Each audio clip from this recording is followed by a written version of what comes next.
In the prayer, Blake mentioned the fact, and I suspect that all of you mentioned the fact quite often in your private prayers as well, that our country is going through some very difficult times, and we pray that in some way we might be able to see the problems that we have resolved. You know, I got to thinking about this, and I think that it's really deserving of a little bit of our time, and I thought on the Sunday evening would be a good time to address the idea that societal problems are really a condition of the heart. You know, if you look at all the problems that we have in our country, we hear people talking constantly about how to solve them, and you hear all kinds of different ideas that are advanced about how we're going to solve the problems that we have at the present time, and they are many, and they are very large problems that are difficult to overcome. And the suggested answer to our problems is almost always some kind of new social program. And people disagree as to what kind of social program that we ought to introduce that would somehow alleviate the difficulties that we have and solve the problems and allow us to all live our lives in peace.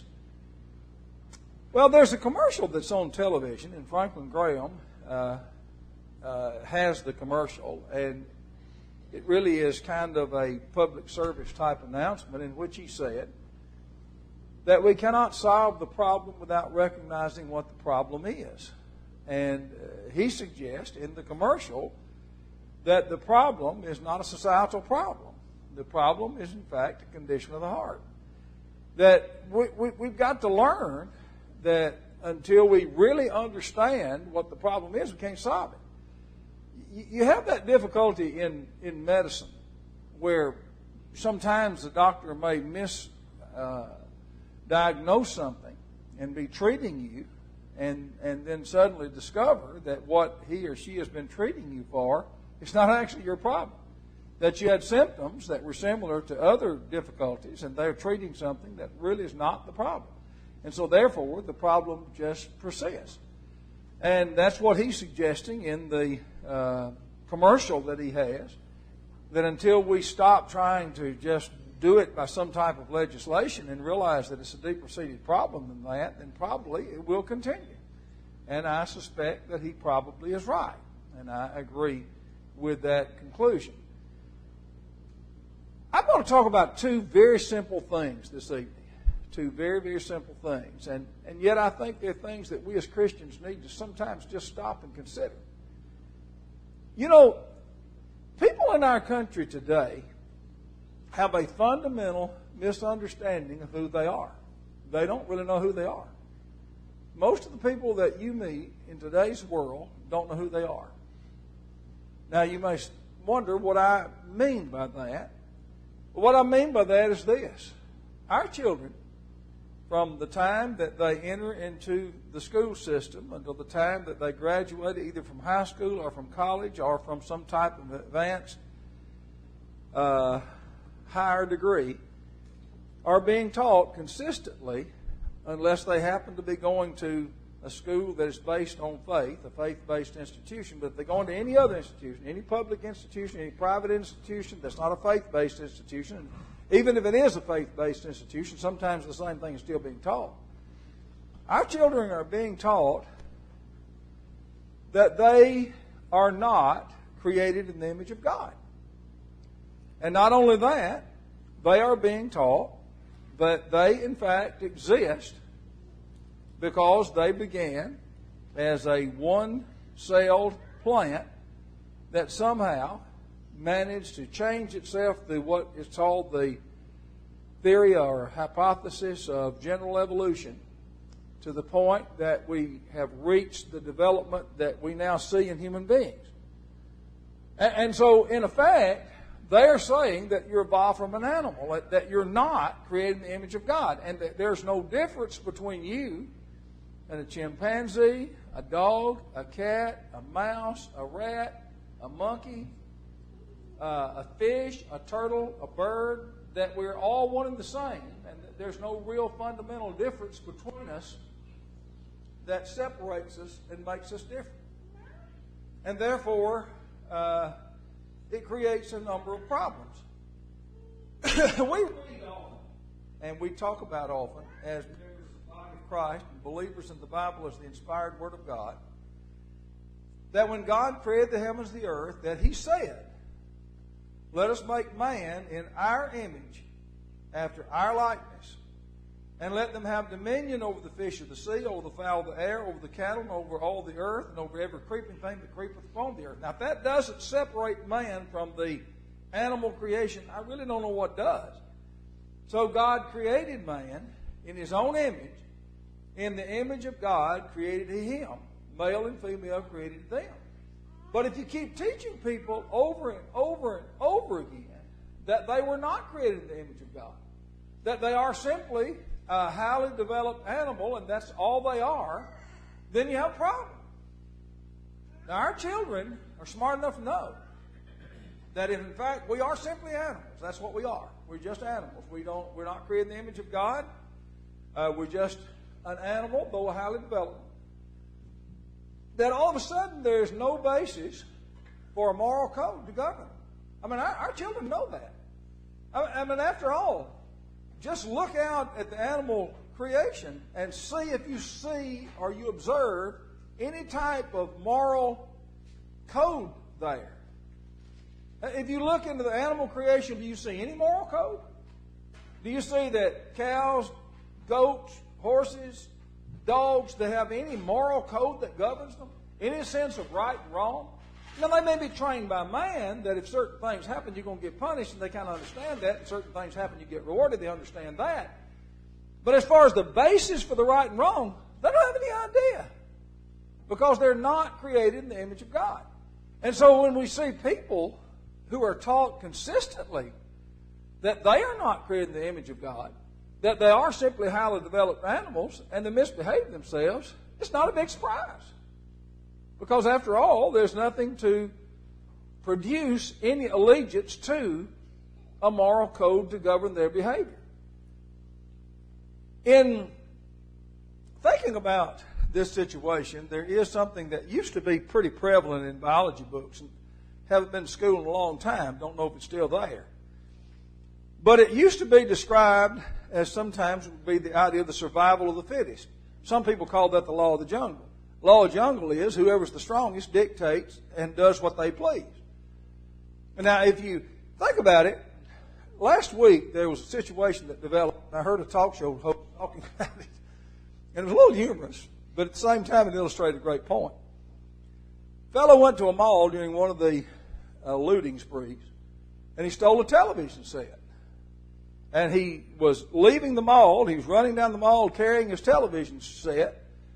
And a group of guys saw him with it, and they took off after him, and they beat him up and took his television set. Now, what was wrong with that behavior? Nothing. If the law of the jungle is proper behavior, if the survival of the fittest and whoever's the strongest governs, then there was nothing wrong with that behavior. Nothing wrong when he took it, nothing wrong when they took it from him. The question the man had was, could he call the police and report them for theft? Well, obviously not. He's given up any situation that would dictate moral behavior and being governed. But I want to go back with you for a moment to the Ten Commandments. Now, I want you to think about them.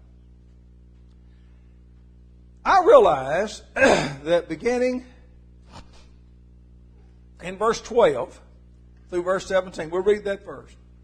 Beginning in verse 12 through verse 17, there is a group of moral stipulations that govern man's behavior with man. Honor thy father and thy mother, that thy days may be long in the land upon which the Lord giveth thee. Thou shalt not kill. Thou shalt not commit adultery. Thou shalt not steal. Thou shalt not bear false witness against thy neighbor.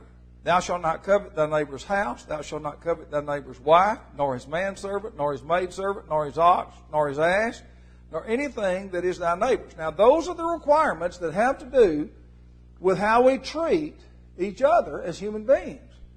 That's the moral code. Now, the question is, what is that based on? What is the basis of that moral code? Jump back up to verse 1 and look at how this began. God spake all these words, saying, I am the Lord thy God, which have brought thee out of the land of Egypt and out of the house of bondage. Thou shalt have no other gods before me. Thou shalt not make unto thee any graven image, or any likeness of anything that is in heaven above, that is in the earth beneath, or is in the water under the earth. Thou shalt not bow down thyself to them, nor serve them, for I am the Lord thy God, am a jealous God, visiting the iniquity of the fathers upon the children, unto the third and fourth generations of them that hate me, and showing mercy unto thousands of them that love me and keep my commandments. Thou shalt not take the name of the Lord thy God in vain. You have to respect him as your Lord. For the Lord will not hold him guiltless that taketh his name in vain. Remember the Sabbath. You need to worship me, to keep it holy. 6 days shalt thou labor and do all thy work. But the Sabbath day is the Sabbath of the Lord thy God. In it thou shalt not do any work, thou, nor thy son, nor thy servant, nor thy manservant, nor maidservant, nor thy cattle, nor thy strangers within thy gates. For in 6 days the Lord made heaven and earth, the sea, and all that in them is, and rested the seventh day. Wherefore the Lord blessed the Sabbath day and hallowed it. First 11 verses state the reason that a moral code exists. And it's because God exists. And because God has a right to direct those who are made in His image. And if you remove that, if you take away the idea that God exists, and you take away the idea that God created man, then what you have is a pack of dogs, a flock of birds, a herd of cattle. That's what you have. And you can expect behavior that mimics that herd of cattle in the human race if you take away from them the idea that God exists and they're created in His image. And that's the problem. And I think that's exactly what Franklin Graham meant. He said, we're trying to solve the problems by enacting laws. But those laws are man-made laws. And we'll talk about that in a few minutes. We'll get back to it. But for the time being, we'll leave that and go on. Because I want to kind of follow the flow of this. Now, naturally, when a person is conditioned to think about themselves as animals, then they're going to act accordingly. I want you to look at the language that's used by the Apostle Peter in 2 Peter chapter 2, beginning there in verse 9 through 19. You'll also notice some language that very closely resembles a lot of the problems that we in fact have. In 2 Peter chapter 2, I turned to first, and that gave me a problem. In 2 Peter chapter 2 and verse 9, the Lord knoweth how to deliver the godly out of temptation, and to reserve the unjust in the day of judgment to be punished. But chiefly them that walk after the flesh in the lust of uncleanness. And I want you to look at everything he describes. And despise government. Presumptuous are they, self-willed. They're not afraid to speak evil of dignitaries. Whereas angels, which are greater in power and might, bring not railing accusation against them before the Lord. But these, now look at the language he uses, as natural brute beasts. Now, in other words, if you think you're an animal, that's the way you're going to act. May be taken and destroyed, speak evil of the things that they understand not, and shall utterly perish in their own corruption. And shall receive the reward of unrighteousness, as they that commit, those that count it pleasure to ride in the daytime. It's kind of interesting to suggest the words there as it relates to modern times and looking at the film that you see. When you see people in a mall stealing television sets and computers and handguns or whatever it is they get their hands on, and when they run out of things to steal, they just get the cash register and break it open and get the cash. Do you see people that look angry to you? You ever thought about that? What do they look like? What's the expression on their face? What's the most common expression you see? Laughing, grinning, poking each other in the ribs, having just a big time, isn't it? And that's what he said. They count it pleasure to ride in the daytime. Spots they are and blemishes, sporting themselves with their own deceivings while they feast with you, having eyes. Then they pretend, hey, we're great guys. Having eyes full of adultery. They cannot cease from sin, beguiling unstable souls. In the heart they have exercise. Notice what we said, the condition of the heart. In heart they have exercise with covetous practices, cursed children. Which have forsaken the right way and are gone astray, following the way of Balaam, which had to do with fornication. Who loved the wages of unrighteousness, who was rebuked for his iniquity, the dumb ass speaking with man's voice, forbade the madness of the project. These are wells without water, clouds that are carried with a tempest. Wells without water means there's no foundation, they're liable to do anything. To whom the midst of darkness is reserved forever. For when they speak great swelling words of vanity, they allure through the lust of the flesh, through much wantonness, those that are clean escape from them who live in error. While they promise them liberty. Another point.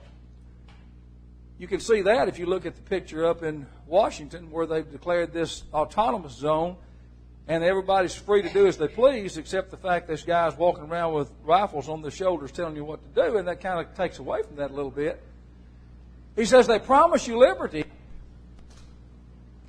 but the problem is they themselves are servants of corruption because they don't know what they are. For of whom a man is overcome, the same as the man brought in, is the same as he brought in bondage. Now think about it. If you believe that you're not created in the image of God, that you are an animal, and you act like an animal, that's a normal behavior. That's normally what you would, in fact, expect. Well, how do you correct the problem? Do you pass a law? I'll ask you a question. Have you ever heard this old expression? I suppose that in my entire life I've heard it over and over. Laws are made to be broken. That's the truth. Passing laws change much behavior. Let's just suppose that in Cornersville they decide that you know what, we can't really control folks much because we got a 30-mile-an-hour speed limit and they won't drive 30, so let's pass a law that says they can go 5. What do you think would happen? Passing laws has little to do with human behavior. Passing laws, I've heard another expression all my life when people would say about locking your door. They say locks are made for an honest man. That's true. This honest man doesn't care. So you really believe that you've got throngs of people storming the streets and destroying property and killing people and beating people up and stealing whatever they please, and you pass some kind of a law that suddenly is just going to alleviate the problem and it's going to stop. That won't happen. And I don't care what the law is. It's not going to make any difference. To correct the problem, you have to convince people that they are spiritual creatures who are accountable to God. If you don't do that, then you're not going to solve the problem. 1 John 4:6 says this, talking about inspired men who are writing the words of God. We are of God. Here's the word of God. He that knoweth God heareth us. He that is not of God heareth not us. Hereby know we the spirit of truth and the spirit of error. Just think about this. God, through His Son Jesus Christ, passed a law that said, he that believeth and is baptized shall be saved, he that believeth not shall be condemned. What effect has that had on human behavior? God's not going to force compliance. Now, we can force compliance to a certain degree. We can do that. Sometimes you can force some compliance. But it's kind of like this. If you send in a group of policemen and you restore some order and then they all go home, what happens? They all come back out and start the disorder again. Forced compliance is really pretty meaningless. We've got to get to the point that we understand that we've got to change people's thinking. People have got to have some understanding of who they are. They are a creature accountable before God, not as an animal, but as a spiritual creature who is made in the image of God. Until you do that, then you're not going to really solve the problem. Sometimes we confuse sin and judgment with crime and punishment. A lot of people confuse that. You know there are a lot of sinful practices that are not crimes. Did you know that? Is fornication a crime? As far as I know, not. Is adultery a crime? I don't reckon. Is homosexuality a crime? No, it's glorified. Is murder in the form of abortion, is that a crime? No, we have thousands of those every year. All those things are sinful, but they're not crimes. So if you're looking for man to govern our behavior in a proper way, you're looking at the wrong source. You're just looking at the wrong source. It's not going to happen. It's just not. There has to be something higher. Because even in our country, when I was a young boy, when abortion was illegal in this country, do you think that stopped it? No, people still had abortions because they didn't care. Passing laws doesn't change human behavior much. If you want to see the greatest example of that ever, think about when Prohibition was passed in the United States. All alcoholic beverages were outlawed and could not be legally produced or consumed in the borders of the United States. And probably at that time, the largest single economic enterprise was selling illegal whiskey and beer. So you're not going to solve the problem by passing laws. It just doesn't happen. We have to realize there's a difference between a man being convinced that something is a sin and he will stand in judgment before God and convincing someone that something is a crime, and he will say, it's not if I don't get caught. There is a big difference in that. And we need to understand what that difference actually is. You know, Jesus, in Matthew 22, he really wrapped up all of our moral behavior and what it's based upon on two things. There are two things. You know, one of the things I really have sometimes thought about man that's probably our biggest problem. Brian, one time years ago, had to take a test to get his contractor's license. In order to pass the test, which was an open book test, you had to have all the books. That was in a day when they weren't very much available. Now you can kind of get them online and the other. At that time, about 12 or 13 years ago, it cost $700 and something to buy those books. And when you piled them up, you had a pile that would go about from here to here. I don't know how many pages that was. I don't have any idea. But when you began to read a code, whether you're talking about framing codes, electrical codes, concrete codes, whatever the codes were, your eyes would glaze over. You'd literally fall out on the floor before you ever got through reading the simplest of instruction, because it was written in words that nobody could understand, and so many things and so many exceptions. Something I didn't realize, Derek Crump was telling me, this new law we have, the hands-free law in our state, sounds great. Can't talk on the telephone and drive a car at the same time. Do you know how many exceptions to that rule there are? 28 pages. 28 pages of exceptions to that rule. Man, that's a hard time with laws. God, not so much. Jesus was asked a question, what's the greatest commandment of the law? And here's what his answer was in Matthew 22. Thou shalt love the Lord thy God with all thy heart, with all thy soul, with all thy mind. That's the first and great commandment. Now think about it. Look at all the problems we're experiencing, either mistreatment of people because of their race, or reaction to that, and then mistreating the other race because they mistreated you. Think of all those problems. And look at this. And think, what about it? God. He's responsible, not man. And the second is likened to it, thou shalt love thy neighbor as thyself. Now, you think about that. If you love God with all your heart, mind, and soul, and you want to do everything that will please Him, and He tells you you're going to have to love your neighbor as yourself, then what of these problems do you think would not be solved if that was accepted and if people's hearts were changed? Which problem wouldn't be solved? None of them. All the problems, whether you're talking about police brutality, whether you're talking about rioting and looting, whether you're talking about mistreatment of people because of the color of their skin, all of it it'd be wiped out. It wouldn't exist. But you see, as long as we keep thinking about crime and punishment, then we're thinking, well, you know what? If I can do it and not get caught, it's not really a crime. But remember one thing about God. There's no such thing as doing it and not getting caught.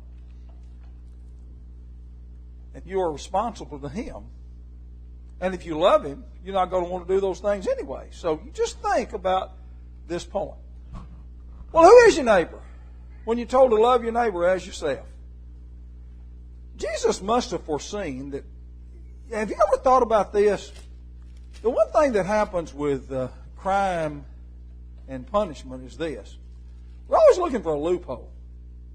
I mean, that's what lawyers do. That's why you hire them. Because especially if you've committed a crime, they're trying to find some loophole. In our country, one of the most common loopholes is that if a person was not read his Miranda rights the day he was arrested, no matter how violent the crime, no matter how horrible the crime, he cannot be prosecuted. That's one loophole. Now, does that sound great to you? That a person rapes someone, murders them, and a policeman forgets to tell him that you have a right to remain silent, and you don't tell him that, and you arrest him, and then he's going to court, and the judge said, did you read his rights? No, he didn't read his rights. Well, then he can turn him loose. Well, that's not what happened with God. We think of crime as punishment. If we can do it and get by with it, then everything's great. But that's not true with God. You know, Jesus, in order to illustrate a point, because Luke gives you a little more about this conversation when he told you to love the Lord your God and love your neighbor as yourself. And this person asked Jesus a question. And why did he ask it? Because he's wanting to justify himself. He said, okay, I understand I have to love my neighbor as myself, but not everybody's my neighbor. So he asked the question, who is my neighbor? Jesus said a certain man went from Jerusalem to Jericho, fell among thieves, was stripped him of his raiment, wounded him, and departed, leaving him half dead. And by chance there came down a certain priest that way, and when he saw him, he passed by on the other side. And it's kind of understood the man that was in the ditch was a Jewish man. And this is a religious leader of the Jewish people. And he goes and looks at him, but he's in a big hurry, and so he goes on. Then it says, likewise, a Levite, when he was at the same place, another religious leader, came and looked on him and passed by on the other side. And then a certain Samaritan. And these were people that hated the Jews, and the Jews hated them. You remember the conversation with the woman at the well? That woman said, well, usually you won't even have a drink with me, and you're asking me to get you some water? I don't understand this. And here comes this Samaritan. He sees this man, and what does he do? Well, he binds up his wounds. He brings him to an inn. He gives the man money and says, take care of him, and when I come again, I'll pay you more if it costs more. And then Jesus asked this question, which now of these three thinkest thou was neighbor unto him that fell among the thieves? And he said, and he was right, he that showed mercy on him. Then said Jesus unto him, go and do thou likewise. You know what he was saying? He was telling you that when you stop and think about it, who is your neighbor? Who are you obligated to love and treat with respect?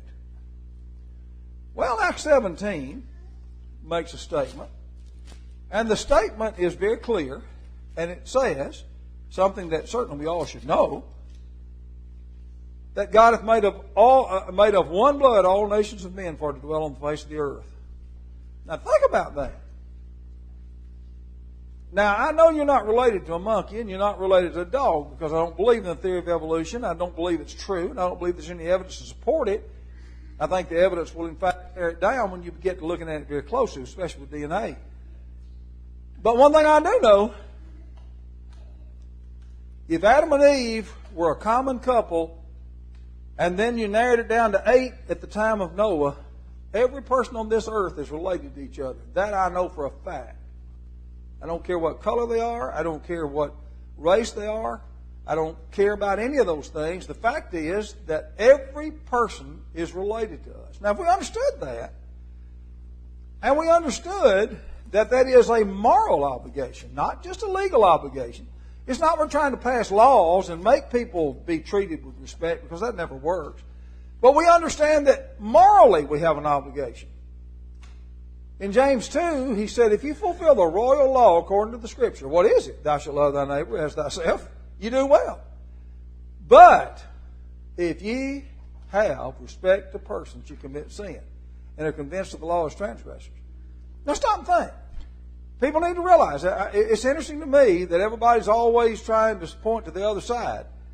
That what we need to realize is that's a two-sided street. I mean, respect of persons is as bad in our country. Our big problems between the races, primarily black and white. That's the biggest problem. If a black man has respect of persons against a white man, it's exactly the same as a white man having respect of persons. So if you remove that, and we all kind of realize and understand that everybody has to be treated with respect, then you solve the problem. But you can pass reams of laws, and you will not. And that's what Franklin Graham meant, and I think he was right. We keep thinking that somehow someone is going to rise to the forefront and come up with a magic pill that will solve the problem of race in the United States, and it will not happen. The only thing that can help it is if people would just simply learn that they're created in the image of God, they all have a common source, they're all related to each other, and treat each other with respect. If we could do that, we could solve the problem. You know, when we believe that acceptable behavior is determined by man, and what man dictates is correct, then we're headed to disaster. I hear people, in our country we've seen a lot of illustrations of that. There was a time when if a person went over to a black man's house and drug him out of his house and hung him and burned his house to the ground, that would be considered acceptable behavior. In today's world, if a group of black folks go to a mall and because they perceive everyone there to be white and owned by whites and burn it down and steal everything they got, that's considered to be acceptable behavior. I mean, men think that's acceptable. Men pretty much ignored it. Just think about it. Romans 1:28 says something that's really interesting. And it applies in every situation. Even as they did not like to retain God in their knowledge. Our problem is that in our country, people hate God. Constantly assault the idea of how foolish it is to believe in God. Let me ask you a question. Do you like the idea of living in a country where there is no respect for God and everybody believes that they're simply an animal and the strongest one in the pack ought to rule and whatever they want, if you got it, they can take it? And if they decide to just beat you to a pulp and kill you because they're stronger than you, they can do that because they don't believe there's a God? Is that really where you want to be? When you don't like to retain God in your knowledge, you have a problem. And when man thinks that we can go, just think of courts of law and laws that are passed, and you say, oh, well, we pass laws, that'll solve the problem. Look at what we've done in the past with our laws and the mess that we made. I tell you what we need to realize. Making something criminal stops those who get caught. Temporarily. Temporarily. It's kind of interesting in New York where they have done away with the...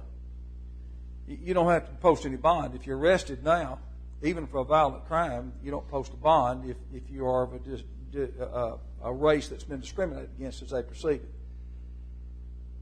And so if you're not a white person, you don't post any bonds, what it basically means. So you have a person who's arrested and he's put in jail, but they release him immediately because of that law. Do you know how many of those people have been arrested as much as 4 times straight? 4 different nights. In other words, you arrest them tonight, you let them out, tomorrow night they're back, you arrest them that night. 4 nights! Passing laws just changes people who get caught. And as soon as they can go back to it, they do. But if change hearts, if you convince people that, hey, you were created by God in His image, and therefore there is a moral code to govern you which God has given you, and that moral code, you love Him and keep His commandments, and a part of those commandments, you love your neighbor as yourself, then what would you then do for the problem? It's so interesting to me. Now, someone says, do you believe that's going to happen? Absolutely not. I do not. I do not believe. But I do believe this. I do believe the more people you convince of that, the better world you're going to have to live in. And so what we need to be doing is really just trying to say to folks, hey, you know what? Passing laws is kind of a failure. I'm not suggesting we should stop passing them. A land without laws would be a terrible place to live. If you don't have laws, you really don't have any freedom. That's the truth. I mean, even the simplest of laws, like which side of the road you drive on, they're pretty necessary. Pretty necessary. Can't say drive on whichever side you want. That's not going to work. But understand that in the overall view of things, that's not really the answer with misbehavior. Misbehavior is dictated by the condition of the heart. Isn't it interesting that when Jesus talked about conversion, that's what He talked about in the parable of the sower? He talked about the condition of the heart. What is the condition of your heart? It's something we ought to think about. Now, we have a song in our book that's called Troublesome Times Are Here. If there's ever been a time, and this is one of them. Although, one thing that it kind of interests me sometimes, particularly younger people, they look and they think the world has come to an end and we'll never get over this. I happen to have been alive in 1967 and 68. The country looked almost identical in 67 and 68 as it does now. And we got over it. Seemed like, to me, in my opinion, we got over it and made a lot of improvement. Maybe not as much as folks wanted. And we'll probably come out of this, we make more improvement. I don't know. But I know one thing. Until men decide to turn their lives over to Christ, then controlling them is as long as you can see them and as long as you can physically restrain them. You know, one of the hardest lessons that we have as a parent is learn to trust your children. And you say, well, you know, sometimes they're going to do things they ought not. Yeah, they will. They're human beings and they're going to commit sin. That's right. But if you control their heart, they'll recognize that, repent of it, and correct themselves. And that's what you're really shooting for and what you're looking at. You know, the Great Commission, have you ever thought about, I sometimes think about this. If every person in the United States today was of good soul, but that won't happen, I understand, because Jesus said it wouldn't. He said, straight to the gate, and there is a way that leads to life, few there be that find it. I understand that. But if every person in the United States today repented of sin, was baptized into Christ, and became a member of a common body, what problems would you have? Now, that can't do. I understand that. That's just, I'm not suggesting it's going to happen or that's what the answer we're looking for, but just think about it. That kind of tells you what the problem is. The problem comes from man's misbehavior. And until he's convinced that really the question is sin and judgment and not crime and punishment, until he understands that, then you're really not going to solve the problem. Which means that in the history of mankind, the problems will never really be solved completely. Because broad is the way that leads to life, and few there be that find it. It's something that needs to be considered. Think about it as together we stand as we sing.